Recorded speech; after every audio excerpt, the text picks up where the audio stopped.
सभी मेरे प्यारे साथी, मेरे सभी भाई बहनों के लिए राम राम। मैं आपका भाई हरिओम शर्मा आप सभी के, आपके अपने परिवार और रेलवे अड्डा 24/7 में स्वागत करता हूं।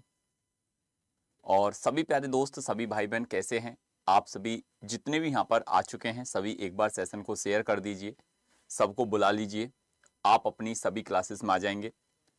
और जैसे हमको पता है कि कल हमने जो अपना ग्रुप डी की बात करी जाए, उसके जो पीवाईक्यू क्वेश्चन है, जितने भी पीवाईक्यू क्वेश्चन पिछले पेपर में पूछे गए ग्रुप डी के, जैसे बात करते हैं कि 2018 के पेपर की, 2022 के पेपर की, तो उनकी जो सीरीज मैंने स्टार्ट करी थी, तो कल हमारा नंबर सिस्टम कंप्लीट हो चुका था।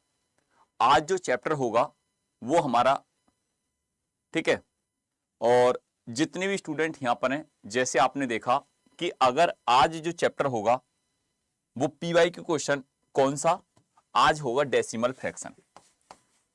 डेसिमल फ्रैक्शन जिसको बोलते हैं दशमलव की भिन्न, ठीक है। इसके जितने भी 2018 में, 2022 में जितने सवाल रेलवे ग्रुप डी में पूछे गए, रेलवे ग्रुप डी में जितने भी सवाल पूछे गए हैं उनको हम क्या करेंगे, आज पहले सवाल से स्टार्ट करेंगे। तो जितने भी साथी यहां पर हैं जल्दी से जल्दी अपनी क्लासेस में आ जाइए और एक एक सवाल को बढ़िया तरीका से बनाते हुए चलना। जैसे क्वेश्चन नंबर पहला सवाल, ज्यादा समय नहीं लेंगे।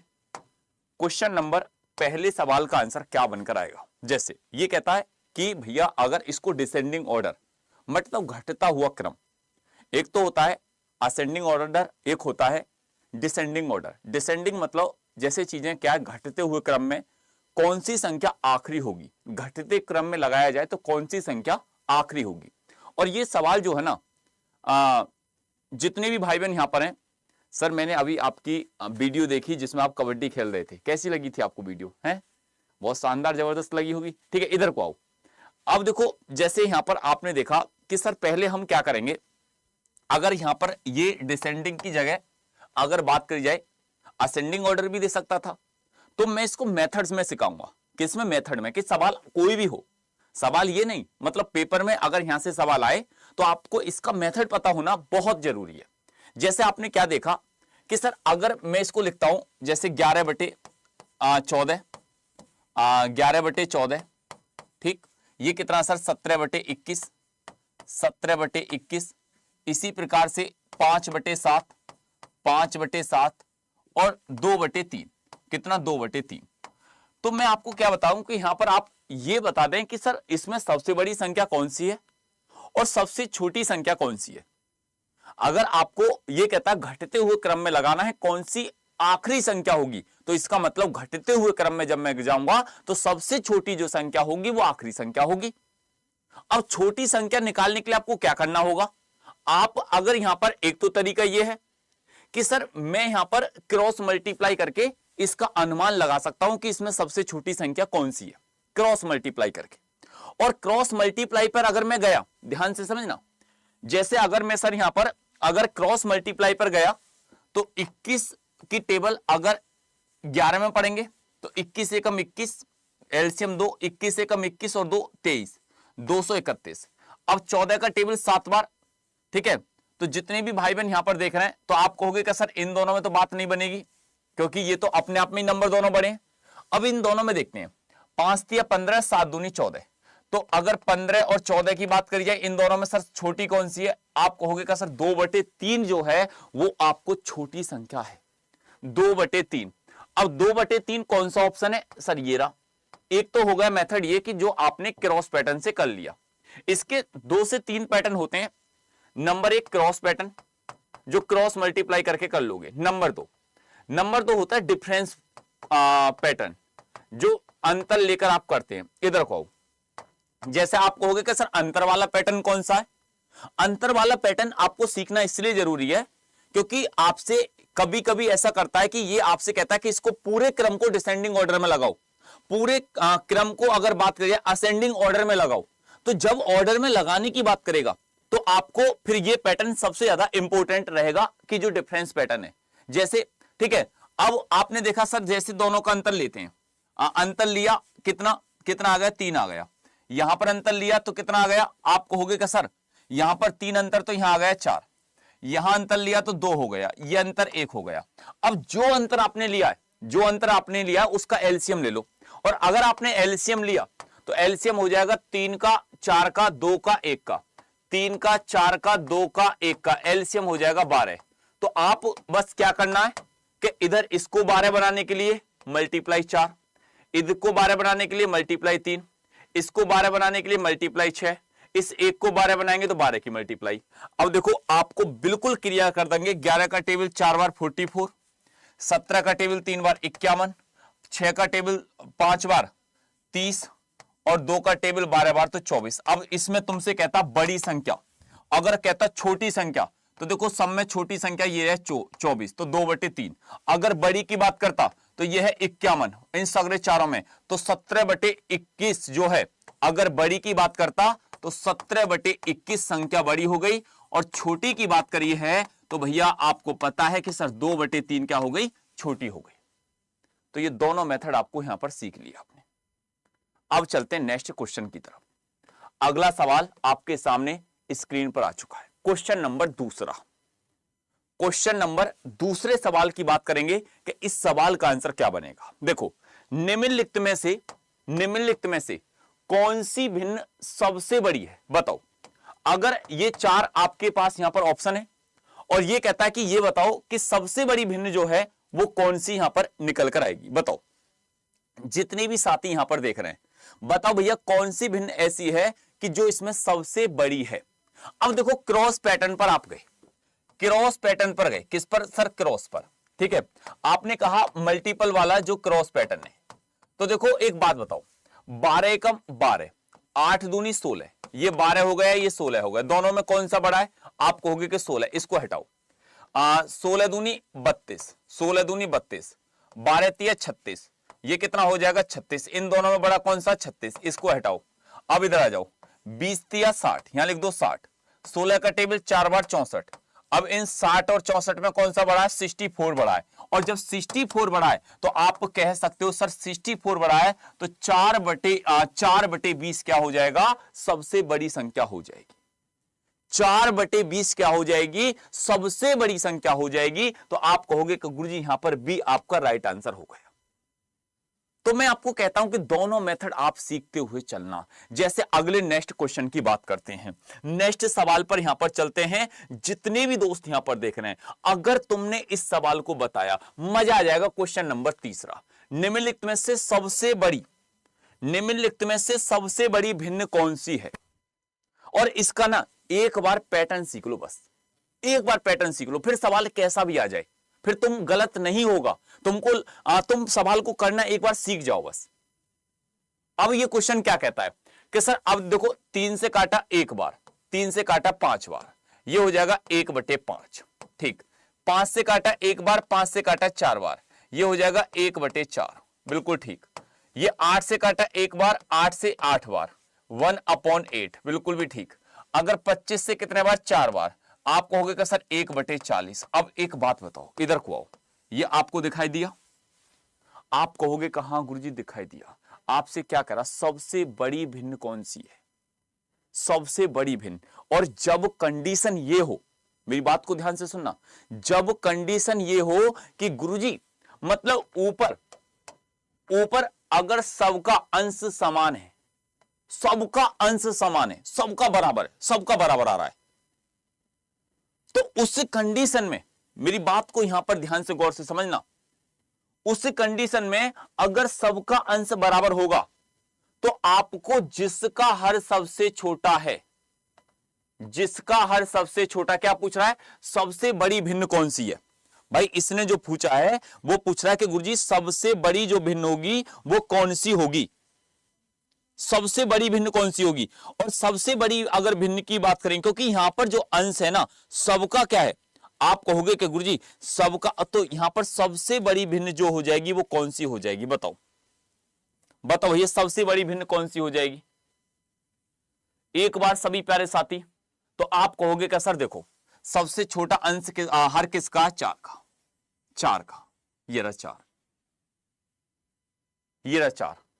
तो यहां पर आप क्या कह दोगे, आप कहोगे कि सर जब ये 1/4 ये छोटा है तो यहां पर 5/20 जो होगा, 5/20 जो होगा वो सबसे बड़ी भिन्न होगी, सबसे बड़ी भिन्न 5/20 जो होगा वो सबसे बड़ी भिन्न यहां पर निकलकर आएगी। ये बात आपको समझ में आई?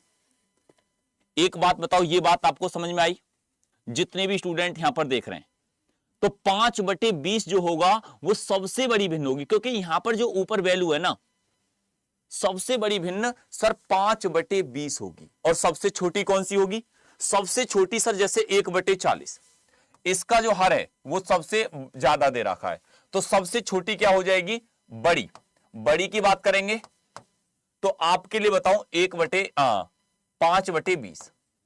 और अगर छोटी की बात करेंगे, छोटी की बात करेंगे तो 25/1000, 25/1000। यहां तक बात क्लियर? बताओ बेटा, यहां तक बात क्लियर? और अगर कोई स्टूडेंट कहता है कि गुरुजी इसको सॉल्व करके वैसे बताना, ठीक है, जैसे गुरुजी यहां पर इसको निकाल कर बताना, देखो आ जाओ ध्यान से समझना, इधर को आओ। जैसे तुमसे कहता है 3/15, कितना कहता है? 3/15। तो आपको क्या करना होगा? सर अगर ये 1/5 हुआ, इसको क्या लिखते हैं? 0.2। समझते चलना। 1/4 है, इसको क्या लिखते हैं गुरुजी? 4 दशमलव लगा के 0 बढ़ा ली, 4 दूनी 8, 0.25। ठीक, जैसे 1/8 है, इसको क्या लिख सकते हैं? 0.125। ठीक, अब देखो जैसे कि 1/40 है, इसको क्या लिखेंगे? जैसे 1/40 की बात करी जाए तो आप कहोगे कि सर दशमलव के ना जाने की 0, फिर 40 दूनी 80, 0.025 लगभग इतना जाएगा। तो इनमें अगर देखा जाए तो बड़ा कौन सा है सर? देखो ये रहा 0.25, 0.25 बड़ा है आपका। आंसर क्या हो जाएगा आपका? 0.25। किसी को अब कोई दिक्कत बताओ? किसी को कोई प्रॉब्लम? बेटा डी नहीं है आंसर दोस्त, डी नहीं है, डी नहीं है। 5/20 बिल्कुल इसका परफेक्ट राइट आंसर है। 5/20। एक बार तुम भाग दे के भी देख लेना।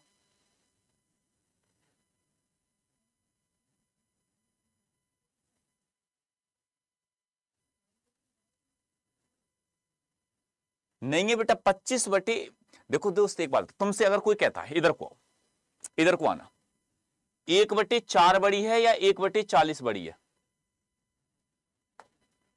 1/4 बड़ी है या 1/40 बड़ी है? यही तुम्हारा डाउट क्लियर कर देता हूं मैं। बताना कौन सी बड़ी है?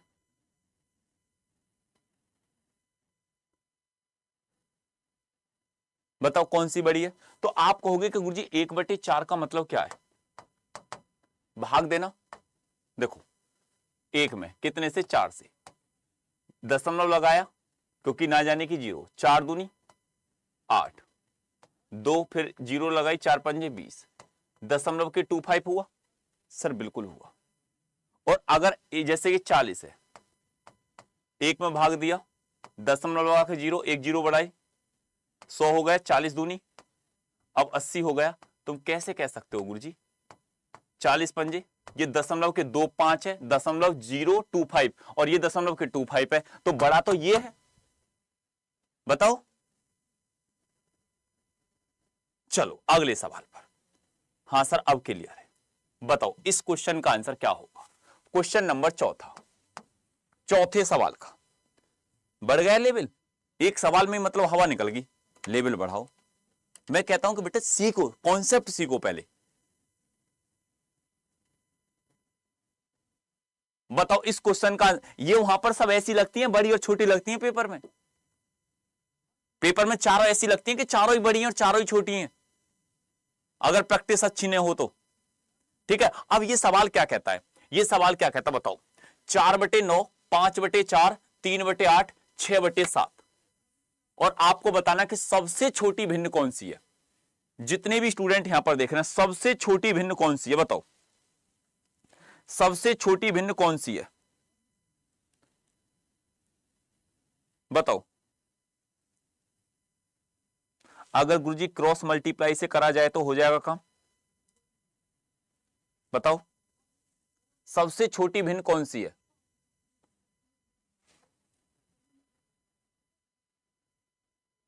हाँ बेटा उसका बी है। इसका बताओ। देखो अगर क्रॉस मल्टीप्लाई में गए, बात को समझना, ध्यान से गौर से सुनना। 4 चौक 16, 9 पंजे 45, 45 से कोई मतलब नहीं है, 16 को ले लो। 8 चौक 32, 9 तिया 27, इससे कोई मतलब नहीं है, 27 को ले लो। 7 तिया 21, 8 छिंग 48, 48 से कोई मतलब नहीं है, 21 को ले लो। अब 21 कहां पर आया? 3/8 पर। सबसे छोटी लेनी है ना, इसलिए, क्योंकि हम छोटी को पकड़ते चलें तो 3/8 आपका क्या हो जाएगा? राइट आंसर हो जाएगा। 3/8 क्या हो जाएगा? आपका राइट आंसर हो जाएगा। 3/8 क्या हो जाएगा? आपका राइट आंसर बनकर आएगा। यहां तक बताओ किसी को कोई दिक्कत हो तो बोलो, यहां तक किसी को कोई प्रॉब्लम? अब चलते हैं यहां से आगे। अब इस सवाल का आंसर बताओ। क्वेश्चन नंबर 6 दूसरा देता वो इस टाइप के सवाल। पहले तो जो मैंने 4 सवाल कराए, या तो आपको उस प्रकार के क्वेश्चन देगा, समझते चलना, जो डेसिमल में जितने भी प्रकार के सवाल बनते हैं, या उसने दिए, या आपसे कह सकता है कि बताओ सबसे छोटी भिन्न कौन सी है? सबसे छोटी भिन्न कौन सी है? ये तो निकाल ही लोगे आप, कोई दिक्कत नहीं आने वाली अब इस प्रकार के सवालों में, जितने भी स्टूडेंट यहां पर देख रहे हैं। तो अब हम चलते हैं जो दूसरे प्रकार के, सबसे छोटी भिन्न कौन सी है? इसको निकाल ही लोगे क्रॉस पैटर्न के द्वारा, कोई प्रॉब्लम यहां पर ऐसी नहीं आएगी। बताओ, आप ही बताओ इसका आंसर क्या आंसर बनेगा? बताओ सबसे छोटी भिन्न कौन सी है? जितनी भी स्टूडेंट यहां पर हैं, अब हर सवाल में ही थोड़ी बताता चलूंगा।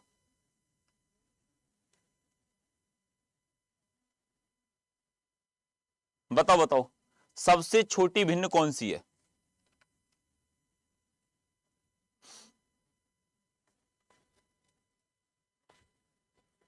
कौन सा आंसर बना? 19/36।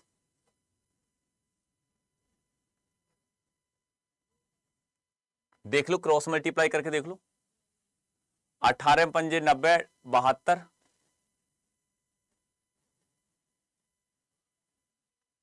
108। देखो जल्दी जल्दी बताओ कौन सा आंसर होगा, क्रॉस से देख लो कितना आंसर बनेगा।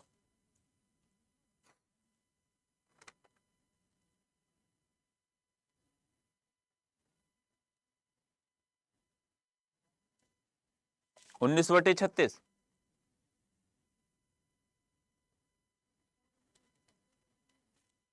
उन्नीस बटे 36 वाले कौन कौन से हैं?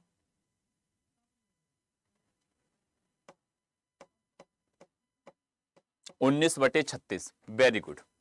19/36 राइट आंसर है। क्रॉस से भी कर लेना, या डिफरेंस से करना चाहो तो डिफरेंस से बड़ा पड़ेगा, इसे क्रॉस से कर लेना।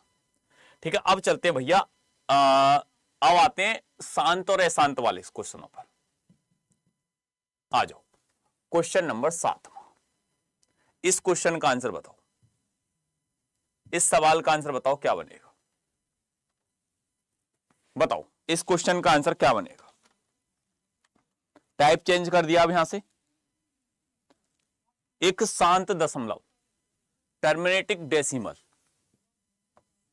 टर्मिनेटिंग डेसिमल, बताओ टर्मिनेटिंग डेसिमल वैल्यू कौन सी है? इसमें बताओ कि एक तरीका से शांत दशमलव के बारे में आपको बताना है।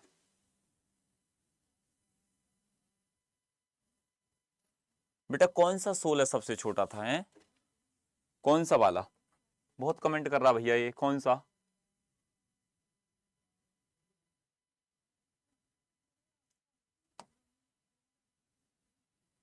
सोलह का तो कोई दे ही ना रखा यहां पे। चलो इसका बताओ, कौन सा एक मान शांत दशमलव, एक मान टर्मिनेटिंग दशमलव होगा? टर्मिनेटिंग का मतलब शांत दशमलव। बताओ क्या आंसर होगा? अब जैसे आपने सवाल को देखा, एक बात ध्यान से समझना, एक तो होता शांत दशमलव और एक होता अशांत दशमलव। इधर को जैसे मैं तुम्हें एक बात बताऊं, देखो जैसे मैं तुम्हें एक बात बताता हूं, जैसे ये 1/3 है और ये 1/2 है। अगर मैंने जैसे 1 को भाग दिया 3 से, अब 3 एकम ना जाने की 0, दशमलव लगा के, 3 तिया 9, 1 फिर 0, 3 तिया 9 1 0, 3 तिया, ये क्या हो गया? ये सर बार बार 3 आता रहेगा। ये है अशांत दशमलव। इसको क्या लिख सकते हैं? दशमलव के 3 के ऊपर बार, ऐसे। जैसे ये है 1/2, 1 को भाग लगाया कितने से? 2 से। अब देखो 2 से भाग लगाया, दशमलव लगा के 0 बढ़ाया, 2 पंजे 10, कुछ बचा नीचे? नहीं बचा, खत्म। तो ये क्या आ जाएगा? ये आ जाएगा दशमलव के 5। इसको क्या बोलेंगे? शांत दशमलव। शांत दशमलव कि मतलब एक निश्चित वैल्यू तक जाकर वो वैल्यू रुक जाए।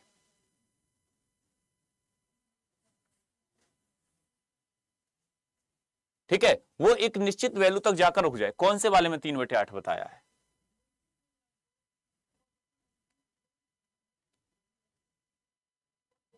सबसे छोटी भिन्न बेटा 3/8 ही होगी इसमें। इसमें 3/8 बिल्कुल करेक्ट राइट आंसर है। सबसे छोटी भिन्न के बारे में बात कर रहा है वो, 3/8 बिल्कुल परफेक्ट है।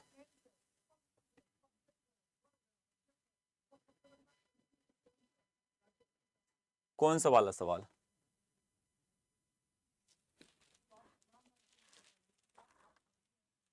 देखना उसमें कुछ मिस्टेक तो नहीं है, टाइपिंग वगैरह।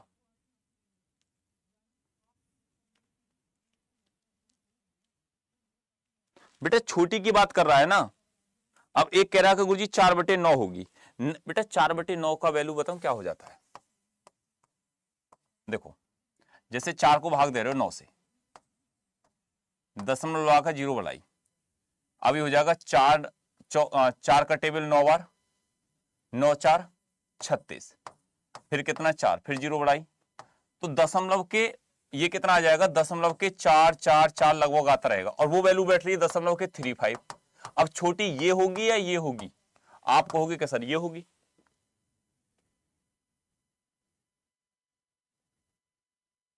ठीक है, तो आंसर क्या हो जाएगा? 3.75।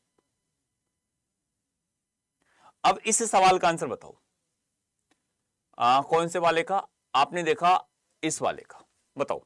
टर्मिनेटिंग दशमलव। अब देखो जैसे आपने पहले ऑप्शन को देखा सर 9/45, अब 9 से 1 टाइम, 9 से कितना 5, अब 1/5 को क्या लिख सकते हैं सर? दशमलव के 2। अब इससे आगे तो जा ही नहीं रहा। अब शांत दशमलव तो यही कहलाएगा। आपको आगे देखने की जरूरत ही नहीं है, आपको इस सवाल को आगे देखने की जरूरत ही नहीं पड़ेगा। ठीक है, ये जरूरत नहीं पड़ेगी कि सर अब मैं इन सवालों को सॉल्व करूं, नहीं भाई। अगर देखो अब इनको देखोगे तो जब हमारा ऑप्शन नंबर 1 क्लियर हो गया कि इससे आगे भाग जाएगा ही नहीं इसमें। अब नेक्स्ट क्वेश्चन पर चलते हैं। यहां तक बात क्लियर? अपने नेक्स्ट सवालों पर बढ़ते हैं।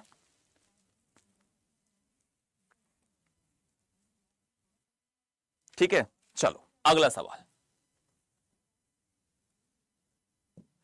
इस क्वेश्चन का आंसर बताओ। कौन सा टर्मिनेटिंग दशमलव होगा? कौन सा टर्मिनेटिंग दशमलव होगा? अब देखो यहां पर मामला फंसेगा, लेकिन मैं आपको पहले चाहता हूं कि आप इसका ऑप्शन का आंसर निकाल कर दें। बताओ, अगर इस क्वेश्चन को देखा जाए, जितने भी स्टूडेंट यहां पर देख रहे हैं,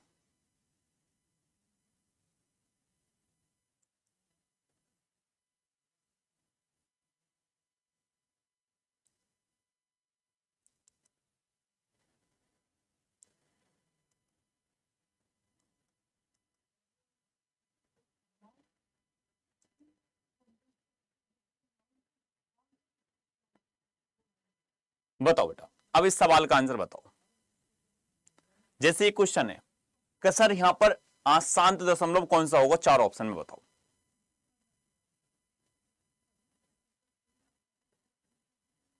बताओ क्या आंसर होगा?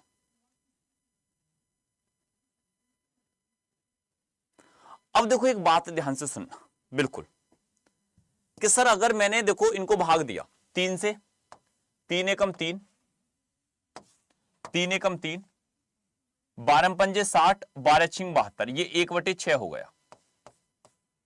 अगर 6 एकम 6, ये 1/12 हो गया, ये 1/8 हो गया, और ये 3, 1/3 दूनी 6 और 1/24 हो गया। अब तुम एक बात बताओ, 1/6 बिल्कुल, आगे कितना 1/12 बिल्कुल, 1/8 बिल्कुल, और 1/24। अब आपको इन चारों में से शांत दशमलव के बारे में बताना है कि जो एक संख्या पर जाकर रुक गया है, जो एक नंबर्स पे जाकर रुक गया है, ये आपको यहां पर बताना है। अब आप कहोगे कि सर देखो एक बात बताएं, मैं कहूंगा कि बताओ, जैसे 1/6 है, और अगर 1/6 की बात करी जाए तो मैं अगर 6 को 1 को 6 से भाग देता हूं, बात को समझना, दशमलव लगा के 0 बढ़ाई, और ये हो जाएगा 6 एकम 6। अब कितना बचेगा 4, फिर 10 0 बढ़ाई, 6 छिंग 36, फिर बचेगा 4, फिर 6 छिंग 36, फिर बचेगा 4, 6 छिंग 36। सर ये तो नहीं है, ये आंसर ए तो नहीं होगा। अब मैं गया इस पर 1/8 पर, जैसे सर मैंने 1 को 8 से भाग लगाया, अब देखो दशमलव लगा के 0, 8 एकम 8, यहां कितना बचा 2, 0 बढ़ाई 8 दूनी 16, कितना बचा 4, 0 बढ़ाई 8 पंजे 40, सर बिल्कुल 0 नीचे बचा 0। तो ये वाली जो वैल्यू है ये रुक गई सर, एक स्थिति पर जाकर रुक गई, दशमलव के 125 पर जाकर रुक गई। तो इसी को क्या बोलेंगे, टर्मिनेटिंग दशमलव। जो एक स्थिति पर जाकर रुक जाएगी, मतलब अगर एक तो नंबर सी है कि सर वो रुकना वाला नहीं है, वो भाग ही रहा, चल ही रहा, चल ही रहा, रुक नहीं रहा, तो उसको तो बोलते हैं अशांत संख्या, अशांत डेसिमल। और जो रुक गया एक स्थिति पर जाकर, उसको बोलेंगे टर्मिनेटिंग डेसिमल। बात क्लियर यहां तक? एक बार यस लिख दो, बताओ यहां तक बात क्लियर है? और एक बात बताओ, ये सवाल देखते ही ना, जैसे 1/8 है, आपने देखा 12.5%, 12.5 होता है इसकी वैल्यू, ठीक है। अगले यहां तक बात बताओ, यहां तक बात क्लियर हो तो क्वेश्चन नंबर 8 तक, जितने भी साथी यहां पर देख रहे हैं, कहां सर क्वेश्चन नंबर 8 तक ये बात बिल्कुल होगी क्लियर। फिर हम यहां से आगे चलें,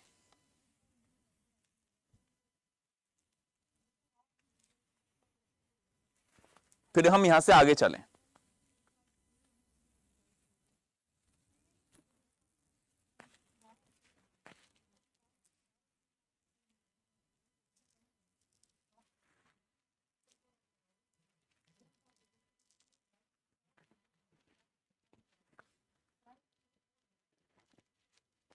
ठीक है, चलो अगला सवाल, क्वेश्चन नंबर 9। क्वेश्चन नंबर 9 का आंसर क्या बनेगा बताओ, क्वेश्चन नंबर 9 का। अब देखो एक बात ध्यान से गौर से सुनना, बिल्कुल ध्यान से गौर से सुनना। जैसे आप कहोगे कि कौन सा विकल्प रिकरिंग दशमलव की बात कर रहा है, बताओ। जितने भी स्टूडेंट यहां पर देख रहे हैं, मतलब यह कहता है कौन सा विकल्प आवृत्ति दशमलव का उदाहरण है, कि जो चीज बार बार आ रही है, आवृत्ति दशमलव का उदाहरण है। अब जैसे हमने देखा 24/60, 12 दूनी 24, 12 पंजे 60, और ये हो जाएगा 2/5। अब देखो 2/5 को आप क्या लिख सकते हैं सर, अगर जैसे दो को भाग दिया 5 से, दशमलव लगा के 0, 5 चौक 20, ये तो रुक गया, ठीक है। अब आया मैं बी पर, 24/90। जैसे आपने देखा 6 से 4 बार और 6 से 15 बार। अब जैसे मैंने 4 को भाग दिया 15 से, दशमलव लगा के 0, 15 दूनी 30, 10 उतार लिया 0, 15 छिक्की 90, 10 0, 15 छिक्की 90, मतलब भैया ये रुकने वाला नहीं है, ये रुकने वाला नहीं है, नॉन टर्मिनेटिव दशमलव। तो आंसर क्या हो जाएगा आपका, बी राइट आंसर होगा। अभी तक टर्मिनेटिव की बात कर रहा था, अब रिकरिंग मतलब नॉन टर्मिनेटिव दशमलव, जो अशांत दशमलव की बात करेगा, जो अशांत की बात करेगा, मतलब रुकने वाला नहीं है, ठीक है। तो दूसरे प्रकार के सवाल आपको इस प्रकार के देखने को मिलेंगे। अब चलते हैं यहां से आगे, अब चलते हैं दोस्त यहां से आगे। अब तीसरे प्रकार के सवाल भैया कैसे मिल सकते हैं, तीसरे प्रकार के सवाल आपको किस प्रकार से मिलेंगे बताओ। क्वेश्चन नंबर 11, ये कम से कम 7-8 प्रकार के सवाल होते हैं भैया डेसिमल में, सुन लेना 7-8 प्रकार के सवाल होते हैं। बताओ इस क्वेश्चन का आंसर क्या बनेगा। जितने भी स्टूडेंट यहां पर देख रहे हैं बताओ भैया इस क्वेश्चन का आंसर क्या बनेगा, बताओ।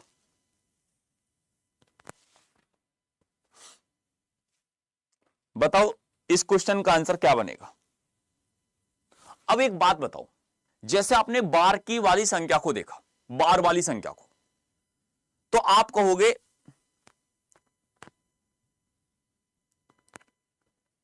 ठीक है, जैसे आपने देखा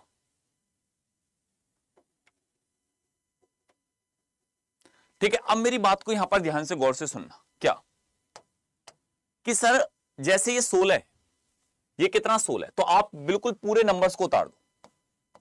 अब जिसके ऊपर बार है इतने 9, लेकिन जिसके ऊपर बार नहीं है, जैसे मैंने इसका एग्जांपल देता हूं, जैसे ये कैप है। अब जिसके ऊपर ये कैप नहीं है उस डिजिट को आप घटा दो। आप कहोगे कि सर 1 के ऊपर कैप नहीं है, 1 के ऊपर, तो माइनस के 1 कर दो। और जिसके ऊपर कैप है इतने 9, जिसके ऊपर नहीं है इतने 0, तो ये यहां पर हो गया 90। बात बिल्कुल क्लियर। आप कहोगे कि हाँ गुरुजी बिल्कुल क्लियर है। अब इसी प्रकार से इस क्रम को आगे लेकर चलेंगे। अब देखो ये कितना 15 है, आप कहोगे कि गुरुजी 15 को सेम उतार देंगे, 15 को सेम उतार दो। अब जिसके ऊपर कैप नहीं है उसको लेफ्ट कर दो, मतलब घटा दो। अब जैसे देखो ये कैप रखा हुआ है किसके ऊपर, 15 में सर 5 के ऊपर रखा हुआ, लेकिन 1 के ऊपर नहीं है, तो आपको क्या करना है 15 माइनस के 1, ठीक है। जिसके ऊपर कैप है, जितनी डिजिट के ऊपर कैप होता है इतने ही नीचे 9 लेते हैं। जैसे आपने देखा सर 1 डिजिट है तो 1 9, जितनी भी डिजिट के ऊपर कैप नहीं होगा इतनी 0, तो ये भी हो जाएगा 90 माइनस। वही कंडीशन इधर अप्लाई करेंगे तो ये हो जाएगा 13 माइनस के 1 अपॉन 9 0। बात क्लियर। बताओ यहां तक बात क्लियर। आप कहोगे कि हाँ गुरुजी बिल्कुल क्लियर हो गई। और जब ये क्लियर हो गई तो आप यहां पर समझ चुके हैं बहुत अच्छी तरीका से कि अगर 16 में से आपने 1 को घटाया तो 15 हो गया, ये कितना 90, और 15 में से 1 को घटाया तो 14 हो गया, ये कितना 90, और 13 में से 1 को घटाया तो 12 हो गया, ये हो गया 90। अब एक बात तो 90 90 90 एलसीएम ही 90 आ गया। और जब एलसीएम 90 आ गया तो ये बात तो बिल्कुल क्लियर है कि सर नीचे जो वैल्यू आएगी वो 90 आएगी। अब 90 अगर वैल्यू आई, एक तो होता है कि ऑप्शन से हम गए, ठीक है, तो हम ऑप्शन से भी इसको समाप्त कर देंगे। फिर हमको क्या करना है सर 15 में 14 को जोड़ना पड़ेगा, तो ये हो जाएगा 29, और 29 में से जब हमने 12 को घटा दिया तो हमारा यहां पर क्या आ गया, आप कहोगे कि सर 17 आ गया। तो 17/90 आपका करेक्ट राइट आंसर बनेगा। कितना 17/90, 17/90 आपका क्या हो जाएगा, बिल्कुल परफेक्ट राइट आंसर 17/90। बात क्लियर। बेटा फास्ट तो चलूं लेकिन हर चीज समझानी भी तो पड़ती है ना, हर चीज बतानी भी तो पड़ती है। अब मैं आगे आगे भागता जाऊं तुमको समझ में नहीं आए, ठीक है। चलो अब यहां तक बताओ बात क्लियर, बोलो जल्दी से जल्दी। जितने भी स्टूडेंट यहां पर देख रहे हैं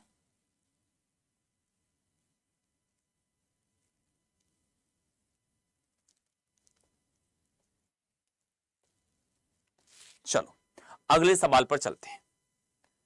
इस क्वेश्चन का आंसर बताओ। क्वेश्चन नंबर 13,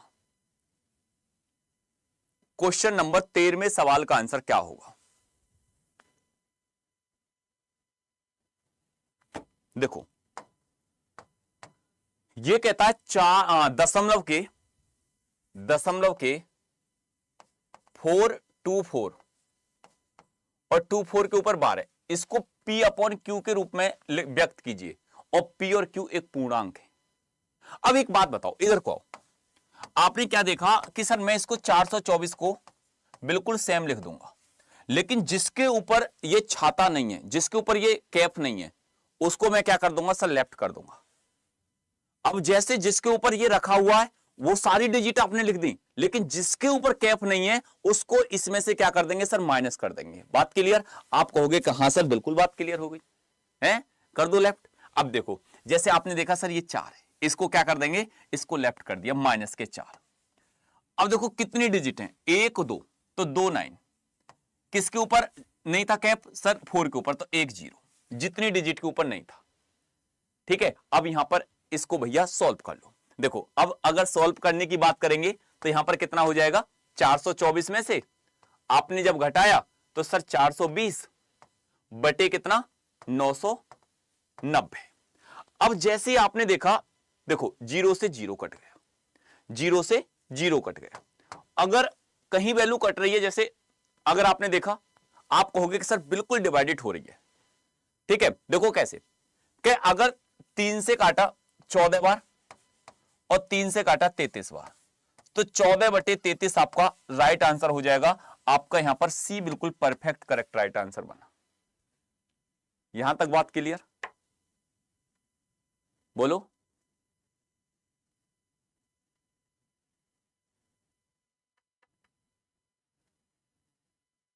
बोलो यहां तक बात क्लियर है। चलो अगले सवाल पर बात करते हैं, नेक्स्ट क्वेश्चन पर आगे लेकर चलते हैं और नेक्स्ट क्वेश्चन की बात बनाते हैं कि भैया इस सवाल का आंसर क्या बनेगा। अगला सवाल क्वेश्चन नंबर 14, बताओ। अब आएगा मजा, पूरा शानदार जबरदस्त तरीका से बढ़िया सवाल है और आप बना सकते हैं, आप बता सकते हैं सवाल को। ऐसा नहीं कि आप नहीं बना सकते या आप नहीं कर सकते या आप पर नहीं होगा।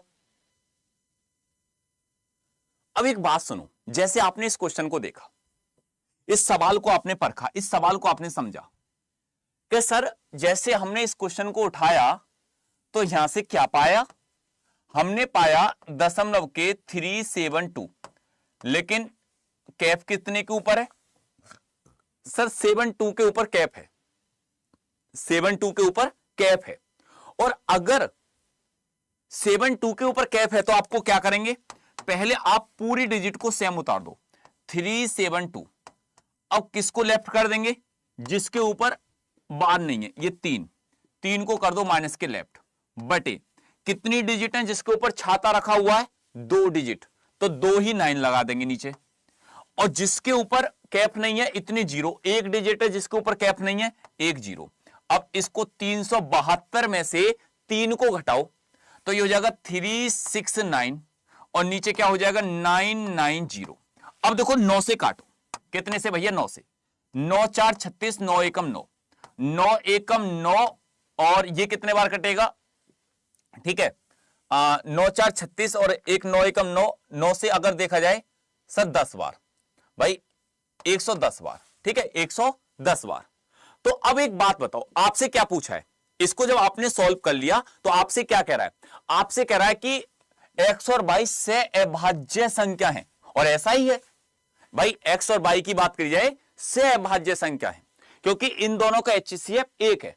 और वो कहता है कि x प्लस y का योग बताओ, x प्लस y का योग बताओ। तो आप क्या कहोगे, आप कहोगे कि गुरुजी x प्लस y का जब योग की बात आ जाएगी तो यहां पर 11 प्लस के 110, आप कहोगे कि 151 आपका राइट आंसर हो गया। 151 आपका परफेक्ट करेक्ट राइट आंसर 151 बनकर आ गया। यहां तक बात क्लियर, बोलो यहां तक बात क्लियर है। अरे कुछ तो बोल दिया करो कि हां गुरुजी क्लियर है।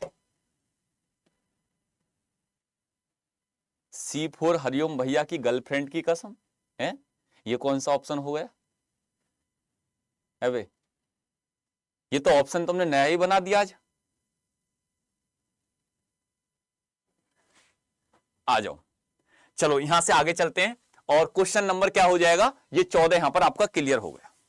11 कहां से आया गुरुजी, अरे 11 कहां से आया है, ये जब तुमने काटा इसको 9 से, 9 एकम 9, 9 एकम 9, 0 बची 0, तो 11 नहीं है, ये 110 है।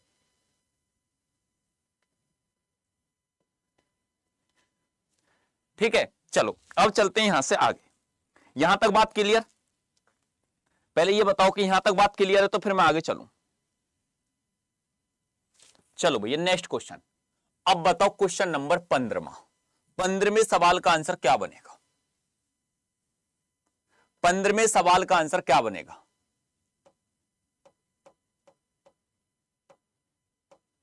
क्लियर है भैया? बताओ इस सवाल का आंसर क्या होगा?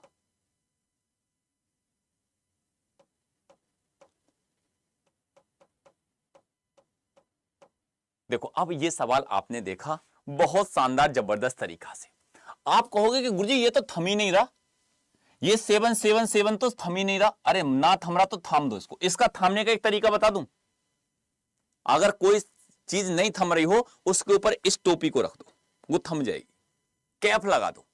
अब आप कहोगे कि सर कैसे? देखो ऐसे, इसको आप लिख सकते हैं जैसे 2.6 के ऊपर बार, अब ये थम गया, प्लस 2.7 के ऊपर बार, अब ये थम गया, अब ये थम गया, अब गुरुजी अब ये थम गया। अब इसको सॉल्व कर दो, और जैसे तुमने सॉल्व करा तो आप क्या लिखेंगे? 2 प्लस जैसे 6 है, अब कितने ऊपर डिजिट है? एक डिजिट है, जिसके ऊपर बार है तो एक 9। ये कितना? 2 प्लस ये कितना? 7 है, कितनी डिजिट है? एक डिजिट है तो एक 9। अब इनको सॉल्व करना, 2 और 2 4, और ये हो जाएगा कितना? 6 और 7 13 बटे कितना? 9। 4 सही 13 बटे 9, 4 सही 13 बटे 9, 9 4 36, और 36 में अगर आपने 13 को जोड़ दिया तो ये हो जाएगा कितना? 49, और 49 बटे 9। तो आपका राइट आंसर डी हो गया। आपका राइट आंसर डी हो गया। यहां तक बात क्लियर? यहां तक बात क्लियर? तो आपका राइट आंसर क्या हो जाएगा? आप कहोगे कि सर 49 बटे 9 आपका करेक्ट राइट आंसर बनकर आएगा। नेक्स्ट क्वेश्चन पर चलते हैं। बताओ क्वेश्चन नंबर 16, 16वें सवाल का आंसर क्या बनेगा? क्वेश्चन नंबर 16वें सवाल का आंसर क्या बनेगा? अब जैसे आपने देखा 16वां सवाल, ठीक है, 16वां क्वेश्चन कहता है कि 1.24 दोनों के ऊपर क्या है? बार है, और वो कहता है कि इम्प्रॉपर फ्रैक्शन के रूप में इसको सरलीकृत कीजिए। अब जैसे आपने कहा कि सर 1 प्लस 24 अपॉन नीचे क्या आ जाएगा? 99। बात क्लियर? तो अगर इसको सॉल्व करने पर आ ही गए हम, तो हम क्या करेंगे? 99 का टेबल 1 बार, और इसको 24 को जोड़ देते हैं, तो ये हो जाएगा 99 प्लस के 24 अपॉन कितना? 99। 99 में 24 को जोड़ दिया तो 123 अपॉन 99। तो आप कहोगे कि सर लगा दो यहां पर ए राइट आंसर। यहां तक बात क्लियर? बोलो।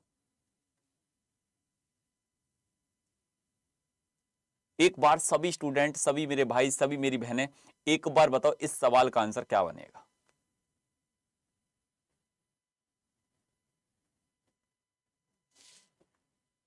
सर ये तो यहां पर आंसर 123 बटे 99। एक कह रहा है कि गुरुजी जया मैम की कसम डी आंसर होगा। अगर जया मैम ने एक कमेंट देख लिया और तुमने आंसर गलत दे दिया है, भगवान कसम फिर जया मैम तुमको छोड़ने वाली नहीं है, समझ लेना, क्योंकि तुमने आंसर गलत दे दिया है।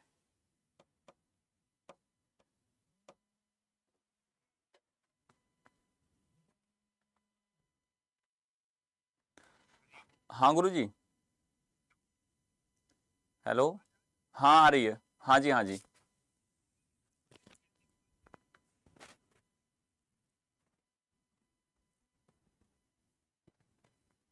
सर अभी सुना है 5 6 6 7 दिन बाद। हाँ मेरे को 99% तो लग रहा है कि कंफर्म है। हाँ जी हाँ जी।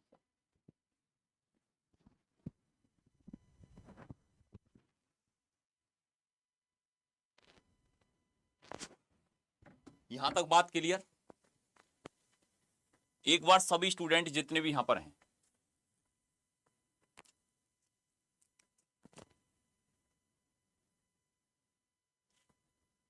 आंसर क्या हुआ? 123 बटे 90। ठीक है, 123 बटे 90। तो सर 41 बटे 33 होगा क्या? देख लेना। तो 3 से काटना पड़ेगा। कितने से? 3 से। 3 से काटने पर कितने बार? 4 और 1 41, और 3 से काटने पर कितने बार सर? 33। बेटा बच गया आज तो, नहीं आज ना जय मैम लगा देती क्लास तुम्हारी। ठीक है, 41 बटे क्या हो जाएगा? 33 इसका राइट आंसर। डी इसका क्या हो जाएगा? Right answer. ठीक है, तो प्यारे साथी बेटा ये 4 टाइप के आज सवाल हमने करें, और 4 टाइप के आज सवाल हमने आज करे हैं। 4 टाइप के अभी और हैं, अभी 4 टाइप के सवाल और हैं जो डेसिमल फ्रैक्शन के, उनको कल कंप्लीट करेंगे, डेसिमल फ्रैक्शन के। और एक बार बताना जरूर कि ये जो क्लासेस है ना, जो मैंने पीवाई के क्वेश्चनों के तर्क पर स्टार्ट करी है, ठीक है,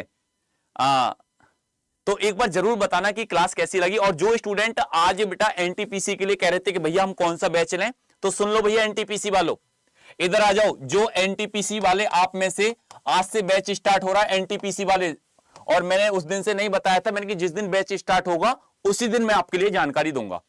तो आपको पता है कि सुपर 5000 जो वाला बैच है वो आज से स्टार्ट हो रहा है, वो आज से स्टार्ट हो रहा है। आज 13 तारीख हो गई, तो आज से स्टार्ट हो रहा है वो बैच, आज से स्टार्ट।